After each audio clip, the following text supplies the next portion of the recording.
โครงการเลี้ยงงัวพันธุ์ซีนเป็นสินค้าและสร้างต่างศูนย์กักขังสัตว์อยู่เขตบ้านนาคำบ้านห้วยโลงระหว่างองค์การปกครองแขวงหลวงน้ำทาต่างหน้าโดยแผนกแผนการรายการลงทุนกับบริษัทลาวโกทงพัฒนากิจการเลี้ยงสัตว์จำกัดจัดขึ้นในวันที่13กรกฎาคม2018อยู่ที่แผนกแผนการและการลงทุนแขวงเป็นเกียรติเข้าร่วมของทานปริญญาเอกเพ็งภาวันดาวพรเจริญห้องเจ้าแขวงหลวงน้ำทามีห้องหัวหน้าแผนกแผนการและการลงทุนแขวงองค์การเทียบเท่าออมข้างแขวงห้องเจ้าเมืองสิงห์เมืองลงประธานบริษัทลาวโกทงวิชาการที่เกี่ยวของเขาห่วมโครงการเลี้ยงวัวพันธุ์ซีนเป็นสินค้าแนใส่เลี้ยงและส่งเสริมการเลี้ยงสัตว์ประเภทงัวควายเพื่อส่งออกไปสปปจีนซึ่งสัตว์ดังกล่าวจะได้รับการซักยาป้องกันพยาธิติดเป็ดขึ้นทะเบียนพิมพ์สัตว์กวดสุขภาพสัตว์และมีใบอย่างยืนสุขภาพสัตว์อย่างถูกต้องสอดคล้องกับระเบียบกฎหมายของสปปลาวและสปปจีนและถูกต้องตามมาตรการด้านสุขอนามัยและสุขอนามัยที่ดีที่องค์การจัดตั้งสากลได้กำหนดออก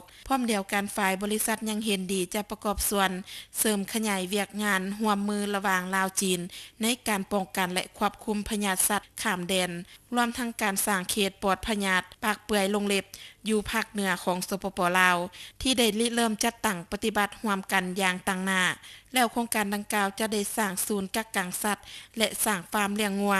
ในเนื้อที่70เฮกตาร์ในนี้อยู่บ้านนาคำ36เฮกตาร์และบ้านห้วยรอง38เฮกตาร์ซึ่งเป็นการลงทุนของเอกชนต่างประเทศห้อยส่วนห้อยมีมูลค่าการลงทุนทั้งหมด18ล้านดอลลาร์สหรัฐมูลค่าทุนจดทะเบียน5ล้าน4แสนดอลลาร์สหรัฐโครงการดังกล่าวจะสร้างเวียกเฮ็ดงานทำให้แก่ประชาชนเขตดังกล่าวเช่นส่งเสริมประชาชนเลี้ยงงัวเก็บซื้องัวจากประชาชนภายในประเทศหรือนำเข้าจากต่างประเทศส่งเสริมประชาชนปลูกหญ้าและพืชเศรษฐกิจอื่นๆเช่น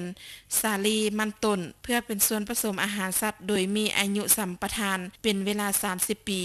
โอกาสดังกล่าวก็ได้มีการเซ็นสัญญาระหว่างทานคอนทองเรืองคมารองหัวหน้าแผนกแผนการและการลงทุนแขวงกับทานบางเซินลีประธานบริษัทลาวโกทงพัฒนากิจกรรมการเลี้ยงสัตว์จำกัดโดยทรงหน้าทานปริญญาเอกเพ็งภาวันดาวพรเจริญห้องเจ้าแขวงลุงน้ำทามีบรรดาแขกการนำขันแขวงเมืองและพนักงานวิชาการเข้าร่วมเป็นสักขีพยาน